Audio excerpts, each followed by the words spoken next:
Perfect. So we are live, actually not live because it's the first Sort of. episode of Pub del Lunedi Sera, yeah, that is recorded. So two major news today. First recorded episode ever of our podcast, and second ever episode in English. And this is going to be a big challenge, especially for me, as I was telling our guest below. But I'll make my best to be up to the expectations, and I have no doubt that my co-hosts are gonna do a great job about this. So just for our listeners, so who are our guests of today? First, we have Drew Pavlou. Let me know if I pronounce it Yeah, right. no, that's good. Great. And Drew, I mean, is famous and also I mean, he got some media attention as well in Italy. We are just trying to make this media attention a bit higher, given that he participated in some protest for the Hong Kong students. I mean, we'll tell more about it, but and he had some issues, let's say, to put it in the mild way, with his university. So we are going to talk about the topics of freedom of speech on campus, and how basically how his story relate to this. And then on the other hand, we have Elisa, and you might know her because it's already the third time that she comes to this podcast. She's a journalist, as you know, former deputy mayor of Genoa, and she has interviewed many different personalities that struggle for freedom, basically, and reported their activities. And she will tell us a bit more about this. Finally, we have Tommaso Roccuzzo from Società della Taula / Istituto Liberale, and he organized a cycle of seminars called Ribelli ai Tiranni, which I don't know how to translate in English. Probably rebels to tyrants. To tyrants. Fantastic. I knew you had thought about this, Tommaso. You had an answer for this. And it's basically organized by Società della Taula. It's a fraternity in Milan, which me and Giacomo are also part of. And the aim of this cycle of events was to interview different personalities around the world who are basically bringing forward social justice or freedom battles for their own countries. And I guess, Tommaso, you can start elaborating a bit more on that, given that you have the first question for Drew. So I will leave the floor to you. Well, thank you very much for having me here. Hi, Drew. It's the third time we get to talk, so it's always very nice. It's always and so I think that when I found out about Drew's story, it was May last year, and I think I was one of the first ones to cover it in Italy, if not like the second one maybe.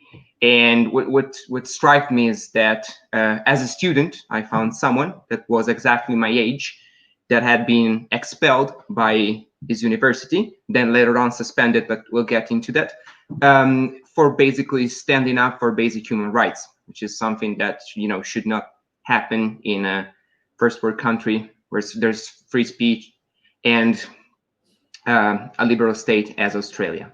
So I thought that his story needed to be heard, and I'm very glad that he's here again with us today. So I always go like this the first time, and I would do it again for the third time. Just please, your story in your words, so that people here can actually understand what happened and why a 21-year-old student was expelled from a university for advocating basic human rights, which should never even be placed under discussion. Yeah, thank you so much, Tommaso. You're a legend, man. Thank you so much for bringing my story to Italy. And thank you so much, guys, at the podcast for having me, listening to my story. Very much appreciate it. It's very funny. Somehow I have quite a few Italian fans, and I'm very shocked by this, but I love it. It's very funny. I've got to come to Italy sometime. It's a beautiful country. So my story begins last year. It was July 24, 2019. I held a peaceful sit-in at the University of Queensland in Brisbane, Australia, which is one of Australia's most important, prestigious universities. over the course of my studies, I was studying philosophy at the University of Queensland, and I became increasingly aware of the Chinese government's influence over my university. I became increasingly aware just how close my university was to the Chinese government economically. So 20% of the university's budget every year relied on China. So overnight, the Chinese government could have made my university almost bankrupt. The entire continued financial health of the University of Queensland relied upon the university maintaining good ties with the Chinese government. So I learnt about this. I learnt about the fact that my vice-chancellor, the man in charge of the university, sort of like the president of the university, he had been on the board of Hanban, which is the Chinese government institute worldwide that runs Confucius Institutes internationally, and it's an organ of the Chinese Ministry of Education. He was on the board of Hanban for years as an international advisor. In 2015, in fact, he was actually awarded the Most Outstanding Individual of the Year award from the Chinese government for his efforts promoting Chinese government propaganda worldwide, for his efforts promoting Hanban's agenda, which is promoting the Chinese government's perspectives internationally. He was promoting Confucius Institutes, and the entire goal of Confucius Institutes is to assert soft power for the Chinese government. The entire goal of the Confucius Institute is to promote the Chinese government's political and social views internationally. And he was on the board of this institute, and he was promoting Confucius Institutes worldwide. China's vice premier gave him a medallion 2015 for his efforts promoting Chinese government propaganda. And I found out last year, in 2019, he received a $200,000 bonus, which in euros, I suppose would be about 100,000 euros, for his efforts promoting good ties with Chinese government officials. So the university administration gave him a $200,000 bonus on top of his $1 million salary. And this bonus was given because he had improved ties with Chinese government officials, had gone to China for many visits, that sort of thing. So I knew that my university was very, very close to Beijing, was very close to the Chinese government. I was learning about what was happening in Hong Kong. I was learning about the terrible atrocities the Chinese government was perpetrating against Tibetans and against Uyghurs. I learned about the fact that 1.5 million Uyghur Muslims languish in concentration camps. It's the largest internment of an ethnic minority based on their religious status since the Holocaust. I learned that millions had been imprisoned. I learned that there were forced sterilizations of Uyghur women, that there were forced abortions, there were attempts to lower the Uyghur birth rate. There were attempts by the Chinese government to destroy Uyghur mosques, to destroy very important Uyghur cultural sites. The equivalent I often use to drive home this point to Westerners, some of these cultural sites that the Chinese government targeted for demolition, the equivalent for us would be, say, the destruction of St. Peter's Basilica, or the destruction of just priceless works of artistic culture, heritage. There was an attempt by the Chinese government to simply eliminate Uyghur culture, simply to basically imprison Uyghurs in an open-air prison, construct an apartheid-like system. In my belief, it was genocidal. I still believe the Chinese government is perpetrating genocide against the Uyghur people. I believe there's an attempt by the Chinese government to destroy Uyghurs as a distinct cultural and ethnic group. So I learned about these atrocities. I also learned about the atrocities being carried out against Tibetans. 500,000 Tibetans are in labor camps right now. There's been forced cultural destruction. There's been cultural genocide in Tibet as well, the destruction of important temples, important Buddhist shrines. To this day, the Chinese government holds the important spiritual figure, the Panchen Lama, political prisoner. So I learned about what Tibetans were going through. I learned about what Uyghurs were going through. I learned about what Hong Kongers were going through. I met Hong Konger students at the University of Queensland. There are about 1,000 Hong Konger students at UQ, my university, and many of these students had family back home in the city who had been tear gassed, who were fighting on the streets, had been brutalized by police. I was just absolutely shocked by the terrible atrocities that were going on.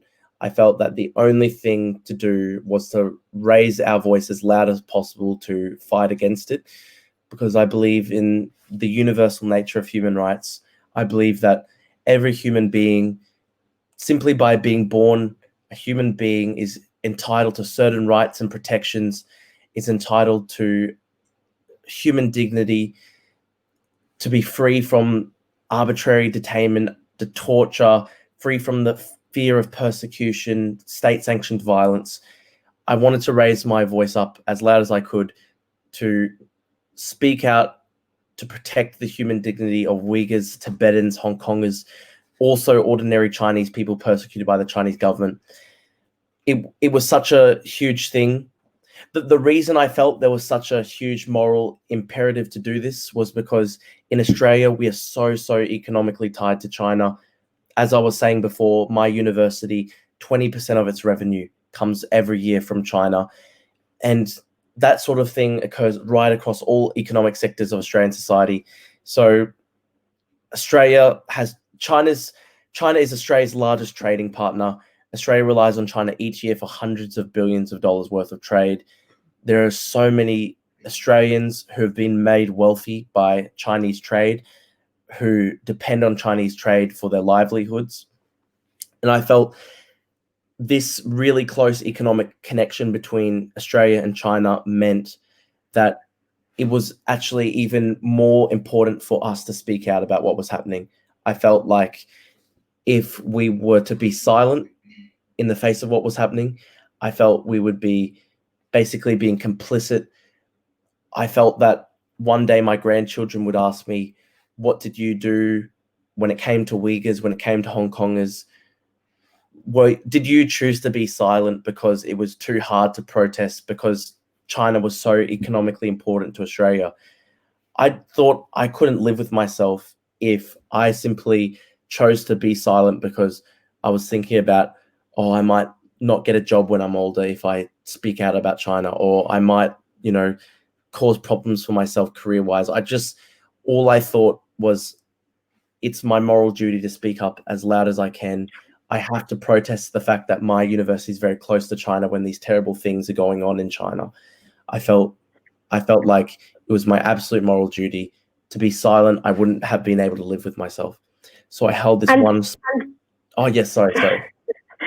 Sorry, but just because I think what you're talking about actually kind of connects to introducing us a little bit around what your actual first protest looks like. Because I remember reading a couple of articles where you kind of said, it was so surreal because, you were running around trying to print leaflets and, expecting 20 people to show up, and then something completely opposite happened. And in particular, I think if you could tell us a little bit around your initial thought process and then the reaction. And I'm thinking in particular, because what I think is interesting, what's going on with freedom of speech, is that there's almost a little bit of a dualism around the vertical nature of it and the horizontal nature of it. And what I mean by that is, I think that freedom of speech is being impaired by both sides. So vertically, in the sense of by the state-imposed compelled speech, like what we've seen in Canada, for example, and also what we're seeing a little bit with Facebook transforming from like a tech platform to a bit of an editor, in a sense. Like what we've seen, for example, with Zuckerberg that wants to ban Holocaust deniers, which is interesting, given what you've just told us, for example, about what actually happens in China. And horizontally, in the sense of what your peers are actually doing, because I think it's interesting that it's not only people going against freedom of speech that comes sort of top down from the state, but also on college campuses, what we see a lot is actually the action taken by other students that then actually gets some professors fired, for example, which is what we've seen around Black Lives Matter, what's been happening on campuses, as well as way before. I mean, this has been happening for years now around freedom of speech. So I think I'd be interested to understand how you approached that first protest, but also thinking about sort of both verticals, how you think that they make sense within that protest. Yeah, sure. So I guess I was discussing my motivations for the protest, and if it wasn't clear as I was speaking, it was sort of just kind of almost a spur of the moment thing. I just felt all of a sudden this rush that I had this moral duty to speak out. I never really was an activist. I never really planned to, have a career as an activist, or I never really planned for this protest to really go anywhere beyond, really, I was planning for an hour-long protest with 20, 30 people, and for it to have ended there, I didn't ever expect it to turn out the way it did. Basically, it was not really a prepared protest. I was running around trying to print off cards because it was the first protest I'd ever held in my entire life. I had no really expectations, really no experience protesting or organizing people. Basically, I just ran around, printed off these cards. We had 20 people, and we were not experienced. We were not necessarily the most organized, but we aimed to be as disruptive as possible. We had specifically chosen Market Day, which is traditionally the busiest day of the year on campus, and we had occupied what we thought would be basically the busiest thoroughfare in the university. And so basically we knew that even with 20 students, even though we were quite unorganized, with just 20 students, we could really aim for maximum disruption and try and force people to reckon with this, force people to actually confront this as a serious item on everyone's agenda. So we held this peaceful protest. Basically, it was a sit-in like a very busy thoroughfare on the location, blocking off foot traffic. We had about 20 people. I had a megaphone. We led chants such as, hey, hey, ho, ho, Xi Jinping's got to go. Hey, hey, ho, ho, Peter Hoy's got to go. Peter Hoy being the Vice Chancellor of the university. And we basically were calling for the university to close the Confucius Institute, to divest from its ties with China while these terrible atrocities were taking place. We were basically calling for the university to completely reevaluate the relationship with this dictatorship. And what we never expected to occur was that while we were sitting down and peacefully protesting, we were being surrounded by hundreds of Chinese nationalist supporters of the Chinese government. So all of a sudden, within a very short time frame, without our really knowledge, we had been surrounded on all sides by about 200 to 300 nationalists. They had a boom speaker playing the Chinese national anthem. They had signs reading, Hong Kong is China's. They were calling us terrorists because we were supporting Uyghur Muslims. And obviously the Chinese government's whole propaganda line when it comes to the incarceration of 1 million Uyghur Muslims, the Chinese government's entire propaganda line is, oh, they're all Islamic terrorists, they're all Muslim terrorists. So these Chinese students were saying we were terrorists, that we were supporting terror attacks and stuff like that. We actually had some Uyghur students there. We had some Chinese dissident students there, Hong Kong students there as well. They led some speeches, and then it came back to me where I led some of those chants, and then basically about a group of probably 4 to 5 Chinese men wearing masks with earpieces, speaking into earpieces, wearing sunglasses, taking steps to conceal their identities. They kind of converged on all sides and attacked me at once. So there was sort of a coordinated team. One sort of ripped the megaphone from my hands as I was chanting and threw it to the ground. I got up to confront him and he punched me in the ribs and the mouth. And he pushed me to the ground. I got up again and tried to confront them again. And I was then punched again in the mouth, thrown to the ground. And it was that at that point, basically the violence all got out of control. We realized then that we had been surrounded completely that there was no really way for us to exit the situation. We realized there was no really path to safety. More and more nationalists started like attacking us. So one guy poured a drink laced with spit over us. And then another guy wearing a mask bearing skeletal teeth.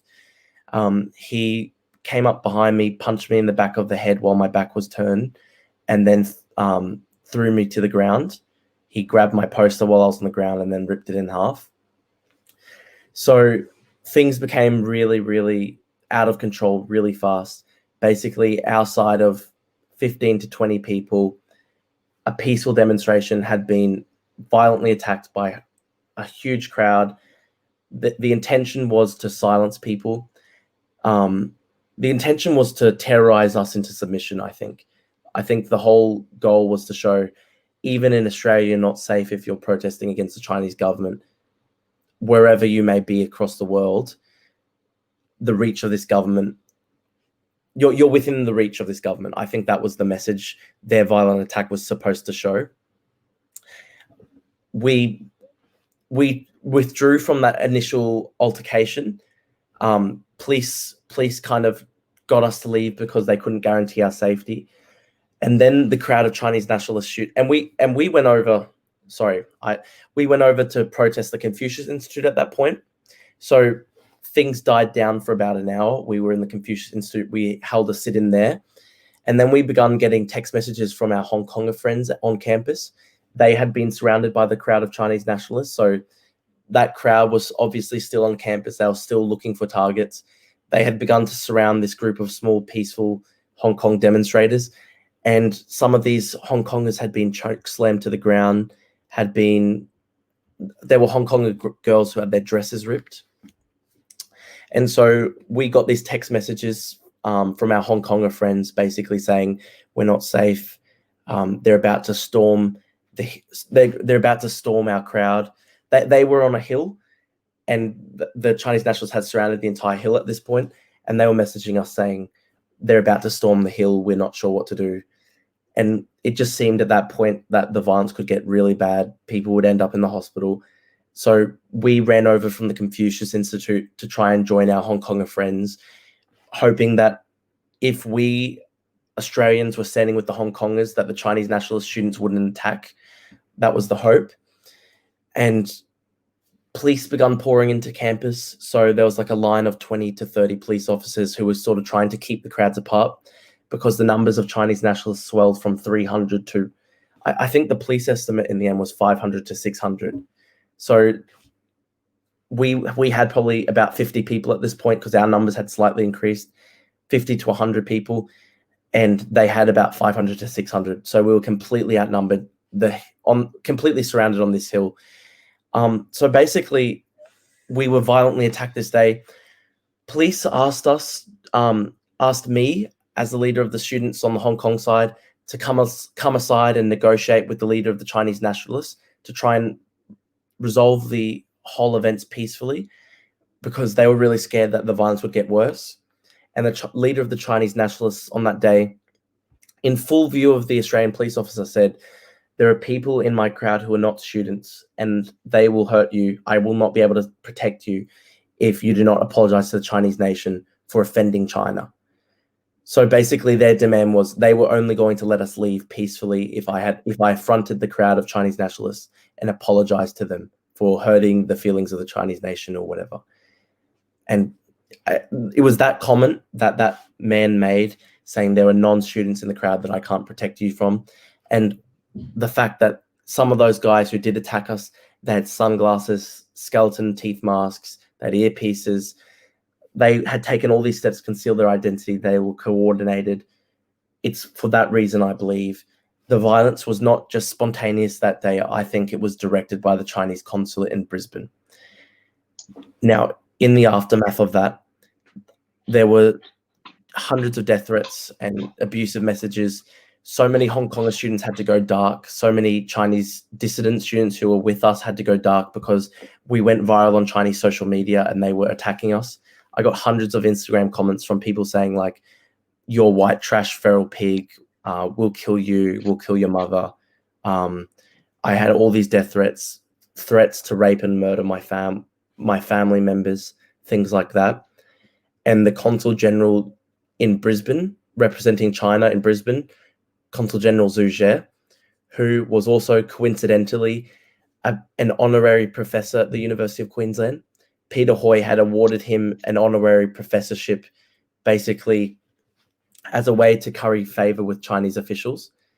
This guy, who was the representative of the Chinese government in Brisbane and an honorary professor at UQ, he then put out a statement saying, the protest that day was led by separatists. We endorse the patriotic behavior of the Chinese students who oppose them. So basically, he was endorsing violent attacks on us and labeling me a separatist, which in China is one of the highest crimes you can ever be accused of. Separatism carries the death penalty. So that's my story of what happened that day last year on campus. If I can, and that's what sort of kicked off everything. If I can jump in really quickly into this conversation. Sure. I mean, I think it's very, very interesting. What you're saying is very interesting also because I saw a completely different story in my postgraduate studies. While I was studying at LSE, for instance, I remember that in the summer of my graduation, a group of professors actually rebelled to the idea of creating a new course on China because it was basically financed by the Chinese government, but because that would have threatened and undermined the independence of the institution, which I think is very interesting. And also, when I started my master's at LSE, I remember that there was a huge protest because the students on campus didn't want another student, a white nationalist who was defined by the independent student.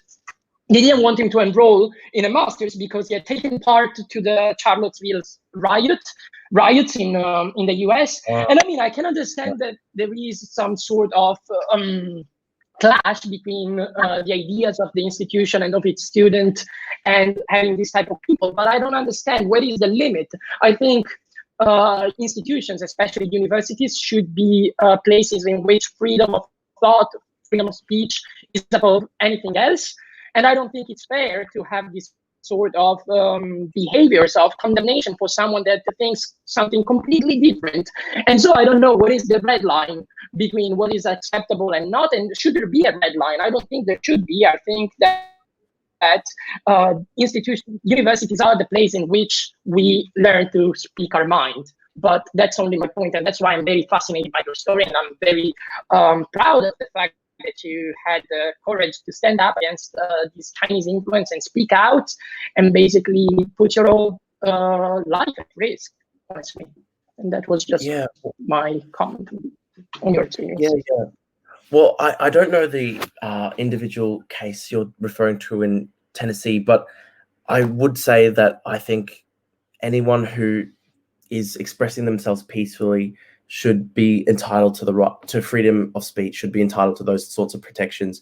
And now what happened at the University of Queensland was the complete opposite. So rather than protecting me, the University of Queensland actually went after me. None of the Chinese nationalists who attacked us that day, none were ever prosecuted by Queensland police. None were ever disciplined by the university. The Consul General Zhu Jie, who had endorsed the violent attacks on us as patriotic, he remained a professor at the University of Queensland. I was the only one who was ever targeted by the university. And so they tried to stop me from holding a protest that was scheduled for the following week. We tried to hold another protest to sort of express defiance in the face of those violent attacks, and they tried to stop that protest. They pressured student union leaders to try and block it. They called me into disciplinary meetings scheduled for the same time as the protest, trying to basically find excuses to stop it from going ahead. They gave us a sort of list of conditions under which they would let us have the protest. Otherwise, they threatened to call the police to disperse us. And some of these conditions were just so ridiculous. They were so clearly designed to make sure that no one would see or hear our protests. For example, they said that it had to be held in a special free speech area. that was behind all these high security fences. Everyone going in and out would have to be ID'd, no journalists allowed. So really draconian. The university tried to put these draconian regulations in place for protesting the Chinese government in the wake of that first protest. And they even threatened my enrollment for the first time that time. So they gave us that list of conditions. And then they said to me, we really like you being a student at UQ. We want that to continue into the future, which is kind of, a mafia style kind of threat. Like, oh, it would be a shame if something happened to your enrollment if you don't do what we say. And I was just outraged by that behavior. So I ran for the university senate, which is the board that runs the university. And I ran as the student representative, basically on a platform of opposing the university administration's ties with the Chinese government, calling for divestment from China, standing up for free speech, opposing those attempts by the university to shut down protests on campus. Students overwhelmingly elected me. It was a landslide victory. And it was at that point UQ then tried to remove me from the Senate before I was even seated. So students democratically elected me. And then all of a sudden they had their lawyers threatening me. They had threats against my enrollment saying, you can't post that as a UQ senator you support Hong Kong because that's threatening the university's reputation. They brought in very expensive international high-powered lawyers to threaten to sue me and bankrupt me, basically, because I was making fun of the university authorities and their ties with China while being a UQ senator. And the very first Senate meeting of the year in February, after I was elected, they spent 2.5 hours trying to remove me. Basically, the first thing they ever did, this was back in February while the coronavirus pandemic was starting. Instead of talking about the coronavirus pandemic, this board of the university, they devoted basically 2.5 hours to just discussing removing me from the board that I'd just been elected to. That I was apparently the bigger threat to the university than coronavirus. And so they weren't actually able to get rid of me that night at the meeting. And after they weren't able to get rid of me, the UQ Chancellor Peter Varghese approached me at the dinner after. He said, "Well done, you survived today, Drew." And he was kind of smirking. He was kind of like laughing, like, "Oh, we'll get you next time." And basically what happened was, within a month of that first meeting where they weren't able to remove me from the Senate, the university sent me an 186-page document. An 186-page document, this thick, basically filled with my apparent disciplinary breaches. They had trawled through my social media for basically years. They'd gone back years worth of my social media posting, trying to find basically anything they could say, oh, well, this breaches the university rules. It was basically an investigation in search of a crime, because their sole priority was removing me from the Senate, removing me as a student. And so they had unlimited resources, all these expensive lawyers. They could basically just go through everything I'd ever done and just trying to nitpick stuff that they could use to expel me, finding an excuse to get rid of me that was not the official reason. Oh, he speaks about China. And so basically they'd begun this entire crusade against me, 186-page legal document. When I tried to speak about this, because they tried to make it confidential, when I tried to speak about this, they threatened me with contempt of court charges, which in my state in Australia, it can carry 2 years imprisonment as a sentence. So at a certain point, the university had its lawyers actually threaten to prosecute me and try and seek my imprisonment. And I mean, just things became so crazy. It just spiraled out of control. There was a point where a university spokesperson had said to a journalist, "Oh, well, Drew Pavlou's only protesting because he's a virgin who wants to have sex with girls." So the university actually had officials making fun of my sex life to journalists. Just things became so incredibly ridiculous, crazy.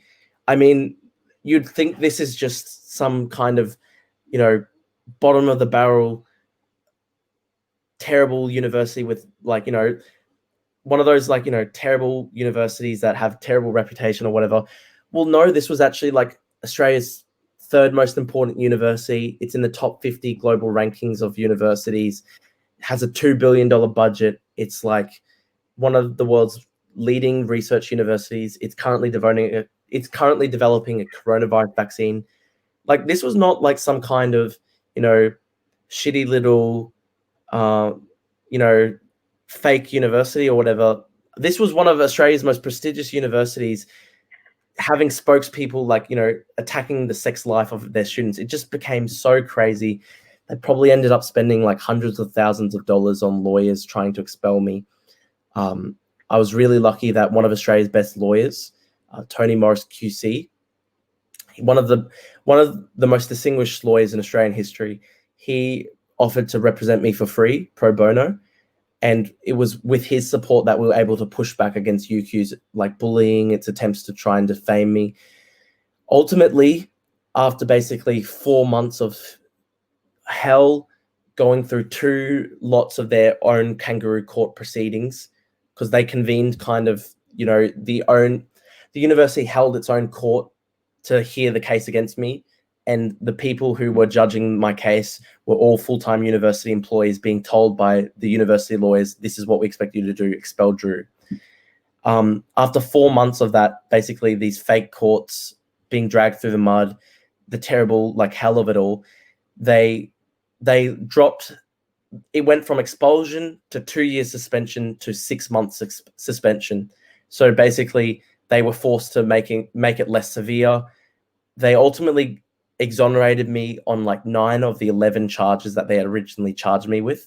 You know, some of these charges were absolutely ridiculous. Like the stupidest one that I always talk about, like I had used a pen in a campus art shop to take a note, and I put it back on the shelf without paying for it, and I left the shop. It was a $2 pen, and they were like, Drew disrupted the activities of staff and students on campus, and it's like basically a war crime, you know, send him to the Hague. They were trying to expel me for using a pen in a campus art shop, taking a note and putting it back on the shelf. Like, just the university went insane. It just was such a stupid thing. Yeah. Well, so perhaps, Drew, I think what just to linger a little bit on what you're saying, that I think is really interesting is, you know, I mean, lots of people always say taking decisions after the fact has happened is quite easy, right? But having this sort of retrospective knowledge on your initial thoughts around, you know, I just want to stand up for something that I think is ridiculous, and I want to stand for people's freedom of expression, to all the sort of, you know, shitstorm that happened afterwards, how the university treated you, how the allegations probably had an impact on your life, on your personal life, probably also on your mental health, I would imagine. What is that?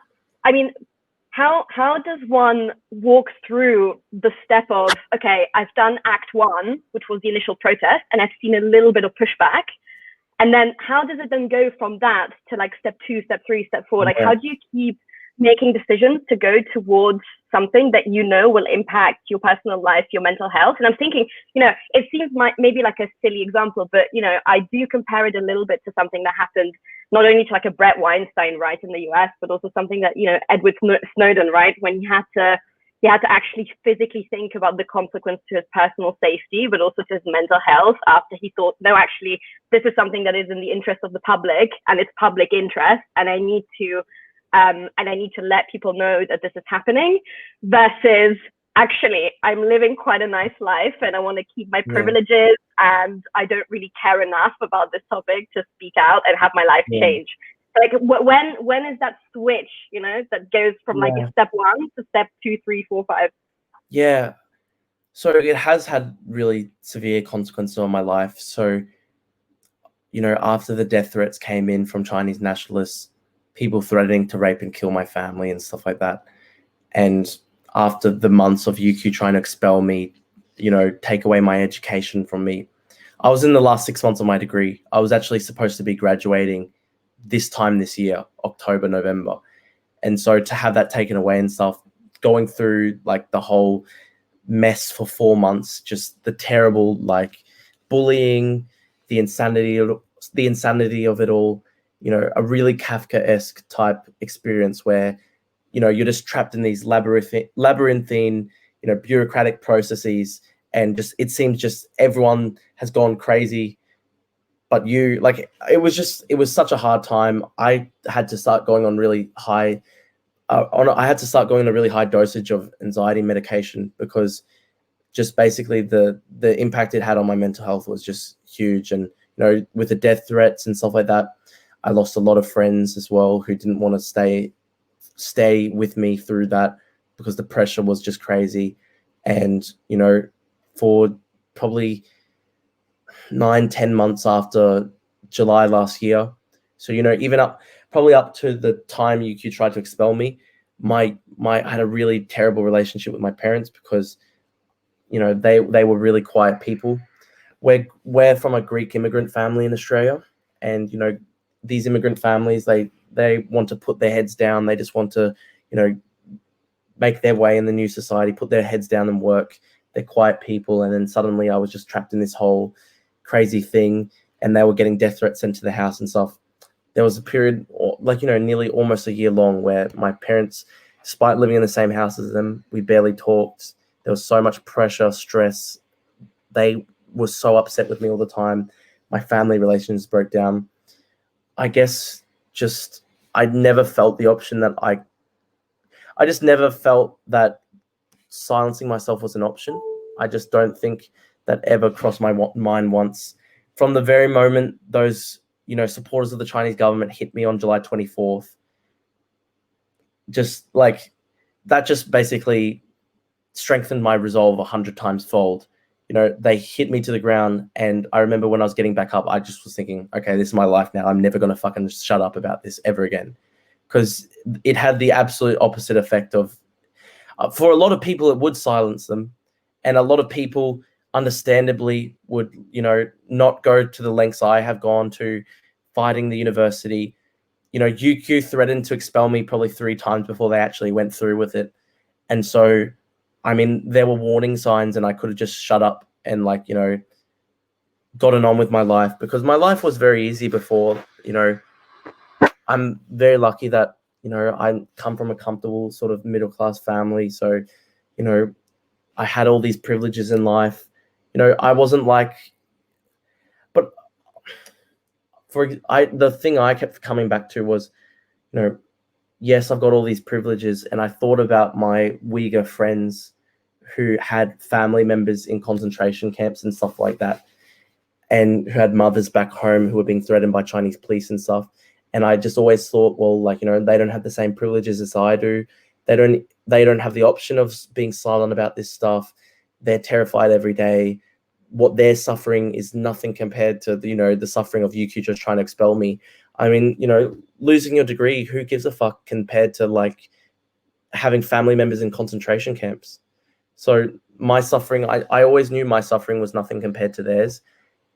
And so it was just sort of like a twofold thing. Like, when they tried to silence me, I just wanted to go to 100 times louder, because I've just always hated bullies. I've always sort of had, like, a streak in me where I've really despised authoritarianism. You know, in school, I was always the guy getting in trouble with the teachers, because, like, you know, could never really, like, get along with authority. So these guys tried to, like, shut me up by, like, bullying me. I had to go 100 times louder. That was just, like, part of my personality. And then the other part was, you know, I knew I had all these privileges. And I mean, yes, I knew that I'd have to make sacrifices and stuff like that in making this fight, but I just felt those sacrifices were absolutely nothing compared to the suffering of my Uyghur friends. These guys who actually had family in concentration camps, they didn't have the luxury of being silenced. They didn't have the luxury of you know, just being able to, like, to be able to just go, oh, it's a bit too hard. It's a bit too hard to protest about this, or I might lose my career when I'm older, or whatever. I mean, I know all these guys at UQ who knew the same things that I did about China, about Uyghurs, about UQ having really close ties with the government committing genocide. And they simply just didn't want to protest because, you know, they had their entire life planned out for them. You know, they had they wanted to get a job. They wanted to get a job in a company that did trade with China. They didn't want to, stuff up their entire life plans. Just, that was never the option for me. All I thought about was these guys who were suffering. My Uyghur friends talked about it to me, and I just tried to put myself in their shoes, and I just tried to imagine, being in my own homeland where my family has gone back generations and generations, and being persecuted and, criminalized for just existing in my own homeland. I mean, the Uyghurs are being persecuted and imprisoned in concentration camps simply for having been born in their homeland in China. I mean, the terrible hopelessness of that situation, I kept on coming back to that in my mind, and I just never for a second thought there was any option other than just fucking yelling as loud as I could about it from every single rooftop. Because, I mean, knowing what's happening, how can we stay silent just because it's inconvenient? These guys can't. These guys don't have those types of luxuries or privileges to be able to be silent about China or be able to be silent about what's happening to their families. They can't just turn off. They can't just go play Xbox games and just forget about it all. When they've got mothers and fathers and uncles and cousins in concentration camps, you can't just go away and just go, oh, I'll just focus on my studies, or I'll just focus on, things to distract myself. These guys have that as an ever-present reality. So for people like me, where I've got all the luxury of my family not being in concentration camps, I've had all these leg ups in life because I was lucky to have been born in a safe country, free from, this terrible tyranny and stuff like that.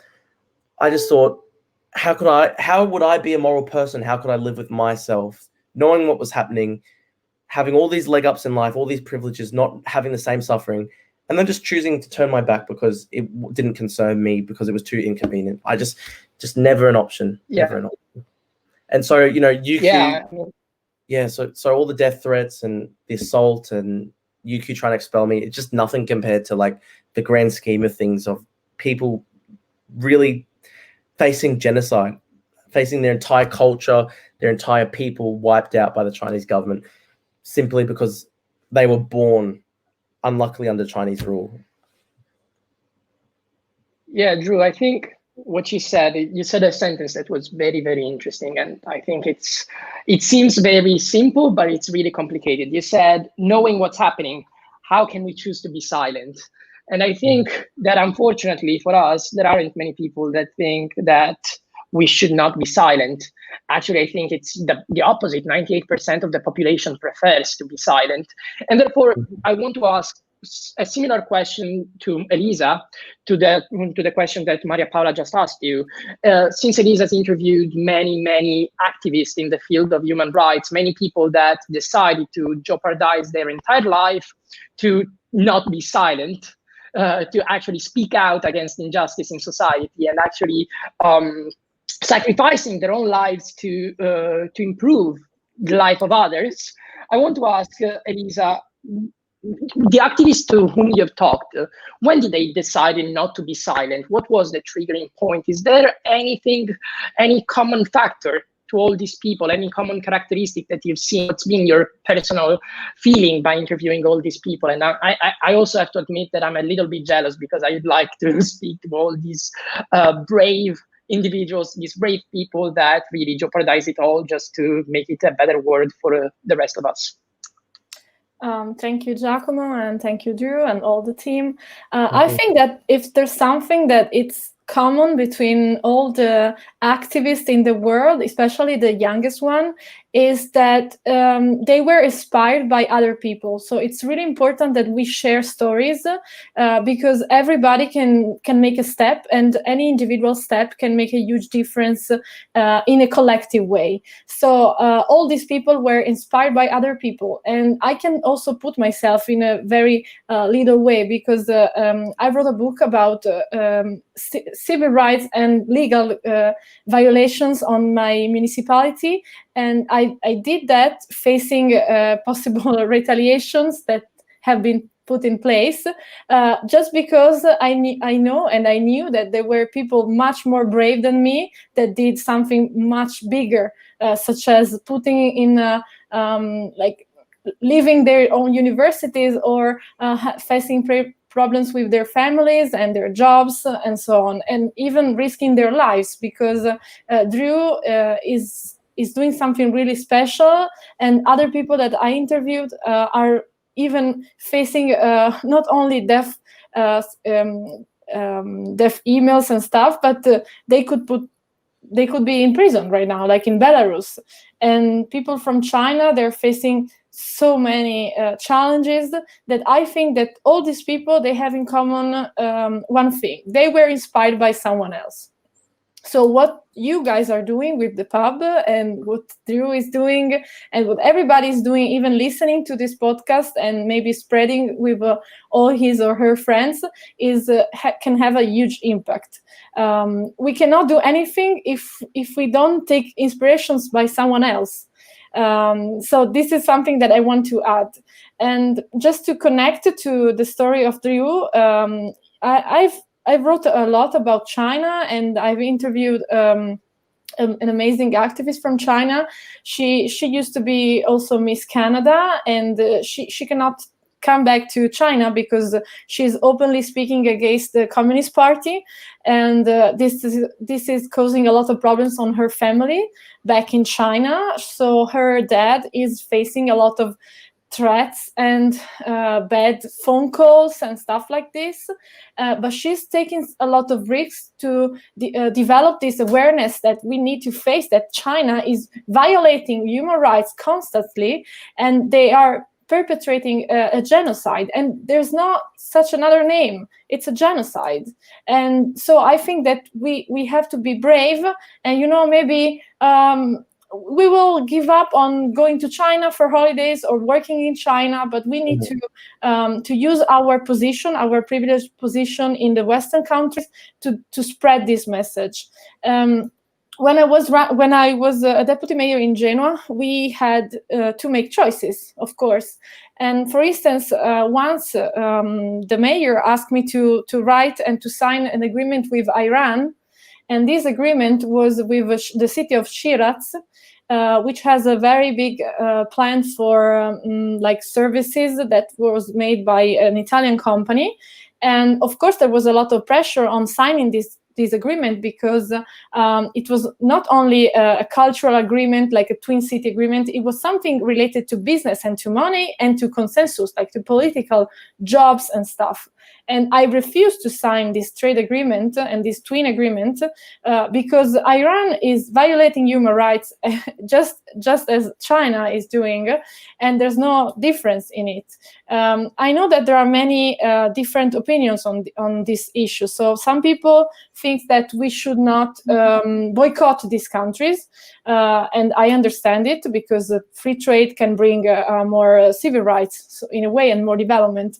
But if we speak about political agreements, so you have to sign something that it was written and signed by someone who has put a gay guy on the death penalty just for being gay, just for love someone, for instance.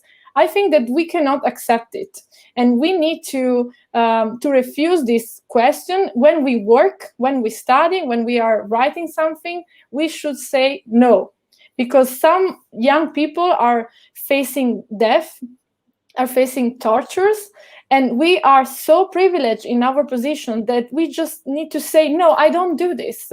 And I will tell the world that I don't do this because there is a human rights violations that is not going to be improved if I sign this. So as long as there is a benefit on the people of those countries, I think we should act on their interests.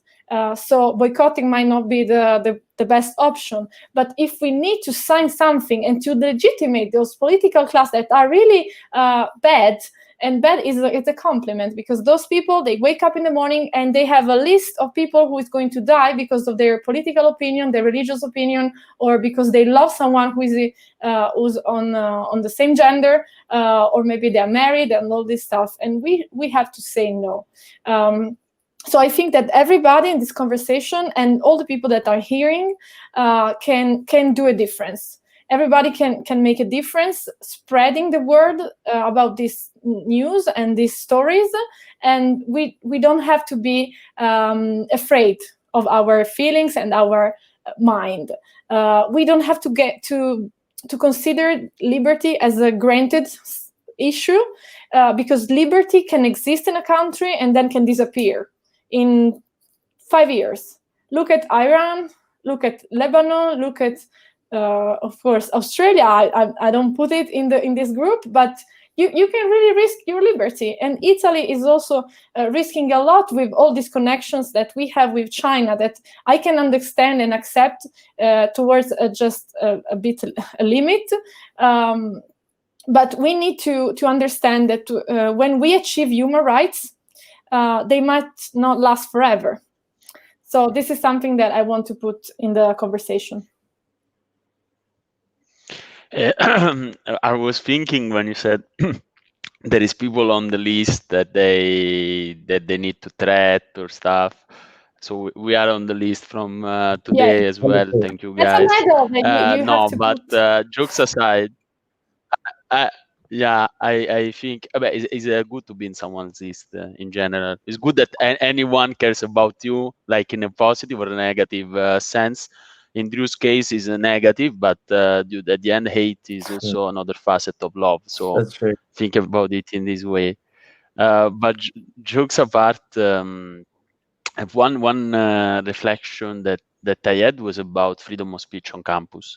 So I think this came across a few ways, right? Giacomo's story about LSE, all of Drew's story about what happened in university. For me, is particularly important because all this consciousness that I've developed, and even like the way I know Tommaso or Giacomo or even Elisa, is through Taula, right? So the fact that we have these activities on campus where we often talk about the importance of freedom, and it's the only place where actually people can care about this stuff. If you think about that, like every major movement always starts from universities, because students are those that care the most about these topics, because maybe people grow up and they either they have like some interest that is connected with the status quo, so they don't want to fight it, or they simply don't care, right? It's a bit outside of.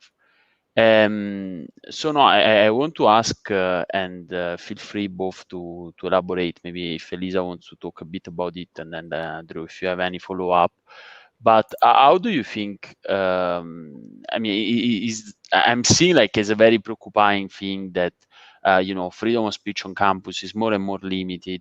In Italy, we don't have this problem as much because there is there is no speech on campus, so no one really cares and is not even stopped that much. But in more, universities that are used to this, like LSE or university in the US, you see it as more and more restricted. So what can we do in this sense? Yes, we don't have this problem in Italy, as you mentioned, but we have a problem that there's no variety of speech. So this is also a problem. So we don't see anything, not from the right, not from the left, libertarian, socialist. It's just poor culturally, and there's something that we should think about it. But what I see is a problem in the discussion of liberty in media. So universities are important, but sometimes media are even more important. And if we want to raise awareness about civil rights violations, for instance, in China, we need to face the fact that many newspapers in Italy, but also in other countries, have an economic interest which might be tied to a Chinese company or to a company who has connections to a Chinese company.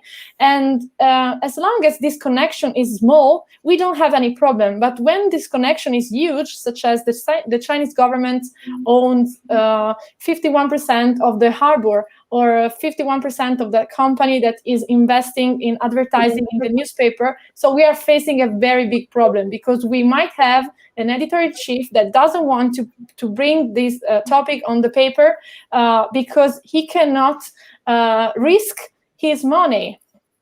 So we know that newspapers, they rely on advertising, on banners and all these things, but we need to take care of it, because when we look at our newspapers, even on the web, we might see some advertising and some projects and events, and that might be sponsored by Chinese, partially or in total owned by Chinese government or companies, and this is a risk. So what I suggest is a full disclosure on these topics. And for instance, when a newspaper is partially or entirely founded by a government-tied company, they should say so in their newspaper. So there should be a page on the website in which it's just disclosed. So they would say, this year we had 1 million euro from the Chinese agency of the press. We had 500,000 euro from the port of Genoa, who has 51% from the Chinese government. They need to put it. And YouTube is doing this. So if you look on YouTube videos now, Google and YouTube, they're putting a very small disclaimer sentence in which you can read, this video was produced by a partially or totally government-founded agency or channel. And I think it's a matter of transparency. We cannot forbid this, but we can make the citizen be aware of the source. So if the source might be just a little bit biased, then we know we can have our opinion, and we can say, okay, maybe this is just a little bit biased because of money. So this is something that I also I'm aware that there is this problem. And for instance, I wrote a lot about China and Iran, and some newspapers, they didn't have any problem, but others, they had problems. And of course, we need to face it, and we need to spread liberties and the disclosure of conflict of interest also among the media. Yeah, that's very interesting. I'm not too familiar with the intricacies of what is happening in Italy with regards to CCP influence, but I did see a recent Pew Research poll that was measuring attitudes towards China on the part of citizens in democracies across the world. And I saw that up to almost 40% of Italians still hold a favorable view of the Chinese government, which is very incredible considering the Chinese government currently has, concentration camps in which Muslims are being tortured and face genocide. So I'm not sure, maybe that might be the case. Many media, there are many vested interests when it comes to the media in Italy. I'm not sure. Would you say that's the case, Elisa? Oh, yes. Also because, for instance, the ANSA, so the National Agency of Press Releases, they have a contract, and it's public, with the Chinese Agency of Press, which is totally government-owned. And so they are paid to give news. And you can see all these news that are so politically oriented, so much. But normal people, like ordinary people, they don't see the difference, of course. So, for instance, when we had the COVID-19, I mean, we still have it, but in the past, we were receiving a lot of masks and ventilators and everything from China. But actually, we were receiving those equipment from China in a geographic way. So those products, they were flying from China because we were buying those things. But eventually, on all the titles in the newspapers, it was written, from China, those masks are arriving to Italy. And all the people were thinking, oh, this is a gift. They're so fantastic. We love the Chinese government and the Chinese party. And then you see that there is a contract and they are getting paid. And maybe some journalists are not even aware of what they're doing. And the people are just so confused that we are living under a soft power influence strategy. And this is really risky, because your story, Drew, from Australia is really insightful, but we have to decide in Italy whether we want to stay in the side of the United States and the Western society, or we want to make business with not China, I won't say China, the Communist Party of China, which is something different from the country. And so we need to get aware of this, and hopefully the people will be more informed of what is going on. Yeah, and even just on that point, I mean, the Chinese government, it often tries to state in its propaganda, well, when people criticize us, they must necessarily be, pro-American, CIA funded. And it's not even the case that we have to be pro-America to criticize the Chinese government. I think just on its own terms, we can criticize the Chinese government's human rights abuses.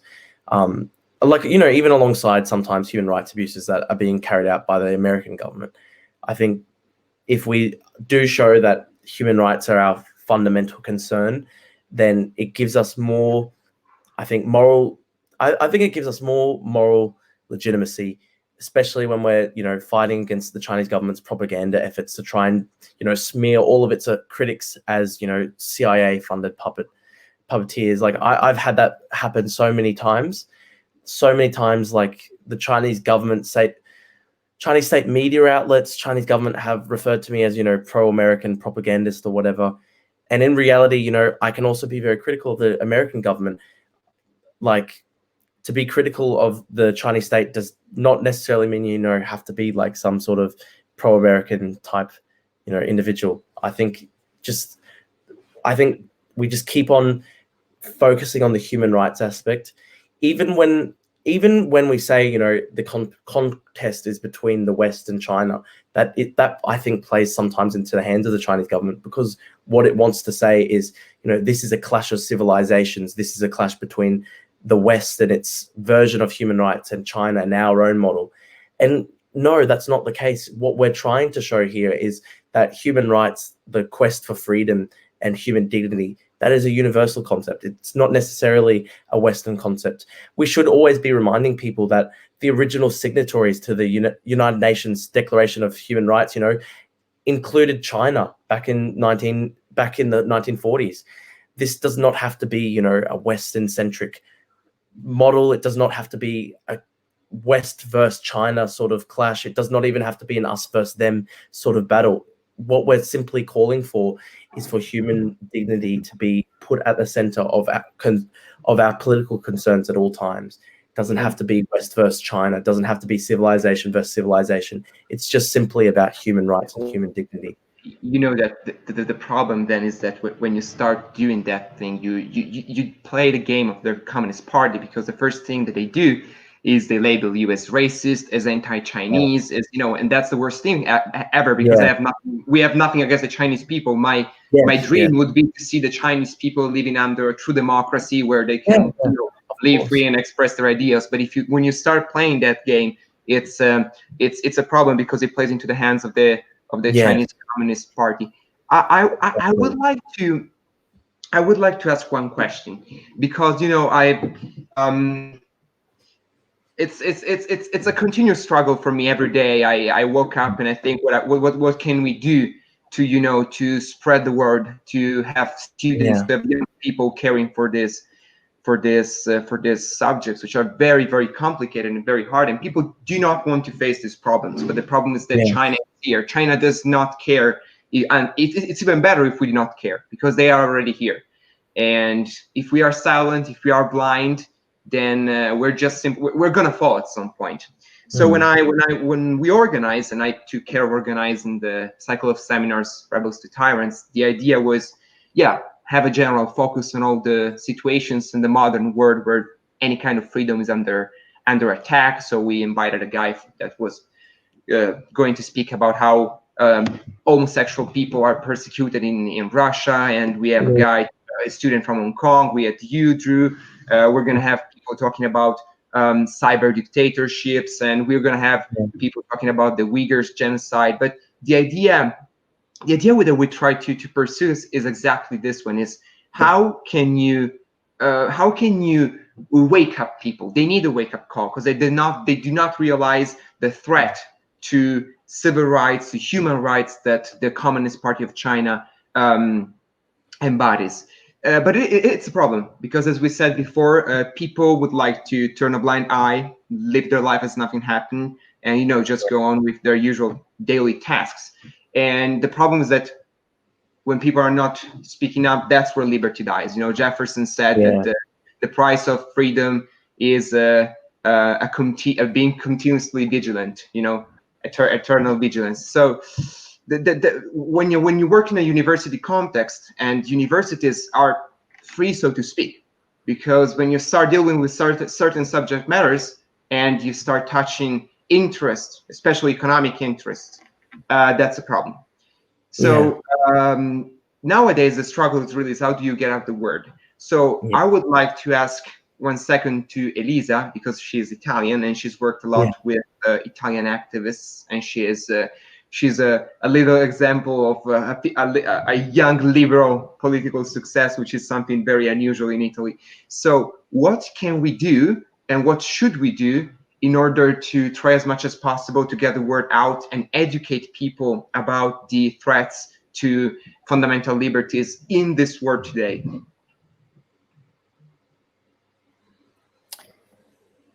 Well, you are already doing a lot. So starting from universities, groups, and media, social media, groups of study, I think we are doing something, and you guys are doing something. More than that, we have to support these people. So, for instance, from the Belarusian guys that are facing tortures and prison, and they're losing their jobs. For instance, I interviewed a young boy from the state-owned TV station, and he was kicked off from the TV, so he doesn't have any job now. We can support those people with just few donations, €5, €10, €1, and can really make a difference, because all these people need support, and sometimes it's a psychological support, sometimes it's a financial support, and we can really make a difference. So first thing is raising awareness, and second one is finance those people and help them, because if we don't get support, we are less, how can I say, we are less free to be free. So this is just my the support that I try to do, even with some small amount, and we can really make a difference. Yeah, and in my case, I keep on trying to come back to the founding ideals, I think, which are, you know, belief in the universal nature of humanity, the universal brotherhood of man, really. The idea that an attack against one is an attack against all. So something like the Uyghur genocide, it's not just limited to Uyghurs who suffer. This is an attack on all of humanity. And I think truly it's about education, trying to bring what is happening to the mainstream, trying to speak about this more and more. In Australia, still, I don't think many people know what is happening to Uyghurs. Like, anecdotally, in my own experience, I still run into people all the time, even at UQ, which is supposed to be sort of like, you know, hotbed of ideas with all the most politically engaged people in society. I still always run into people at UQ who don't know what's happening to Uyghurs and stuff like that. So it's about raising our voice as loudly as possible, yelling from every single rooftop about what's happening. And the thing I keep on trying to emphasize to people, because sadly, sometimes, you know, even just education sometimes doesn't wake people up. They might go, that's terrible, but there's not much we can do, or it doesn't affect me. And when I encounter those types of situations, like, the thing I think of is that poem that was written about the Holocaust, First They Came. And, you know, it goes, first they came for the socialists and I did not speak out because I was not a socialist. Then they came for the trade unionists and I did not speak out because I was not a trade unionist. Then they came for the Jews and I did not speak out because I was not a Jew. Then they came for me and there was no one left to speak for me. It's a very powerful poem, and it speaks to something that's very important here. It may be the Uyghurs now, but who's to say, you know, it might not be us in the future, because this is a totalitarian government. It's an aggressive expansionist country. It's an aggressive expansionist dictatorship that wants to subjugate other peoples. It does not see a limit to its power. it tries to censor people even abroad. And so the question is, will we just stay silent now while Uyghurs face this? If, you know, in a couple of years, it could be us. In a couple decades time, they are facing these terrible atrocities now. I mean, who's to say it won't be us soon? There is a universal, we need to focus on the universal nature here of the crime that we're facing. It's against Uyghurs now, but it may be against us. It may be against us later, because what it shows is this government has no regard for human life whatsoever.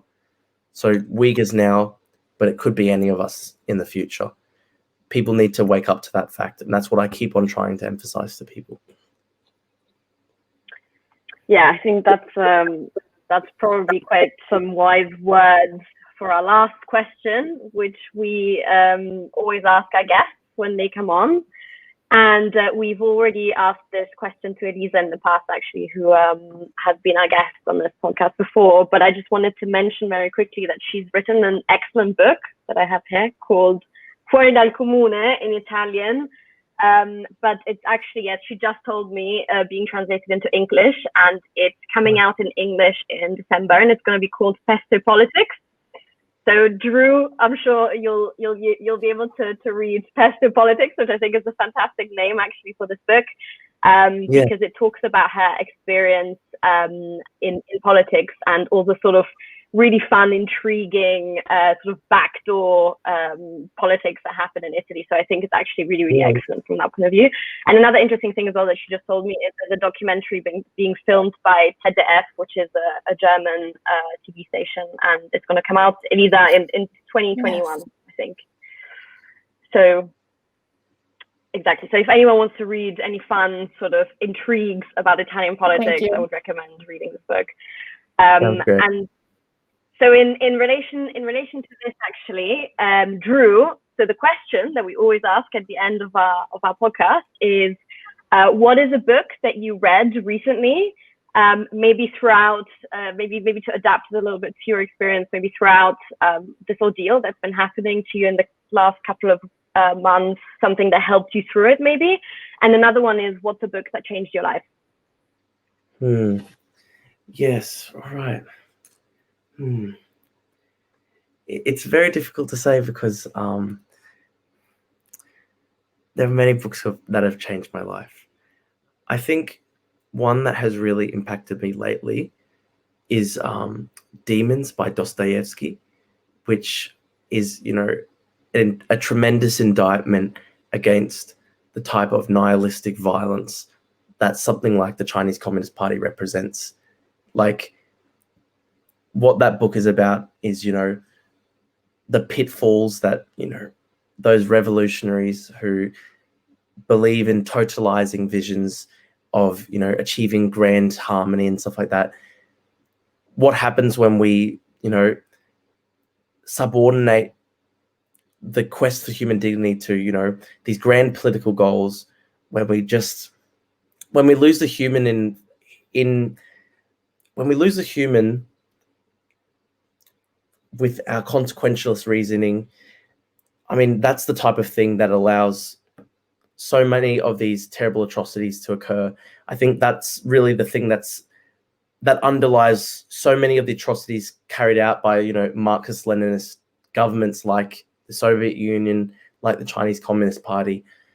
This idea that we can just, through, you know, social engineering, make this perfect, harmonious world. And what Demons by Dostoevsky shows is, like, you know, the terrible consequences that can follow when we go down that path. So that's a book that's been really influential for me recently. And I'm just trying to think, I mean, one book that has completely changed my life.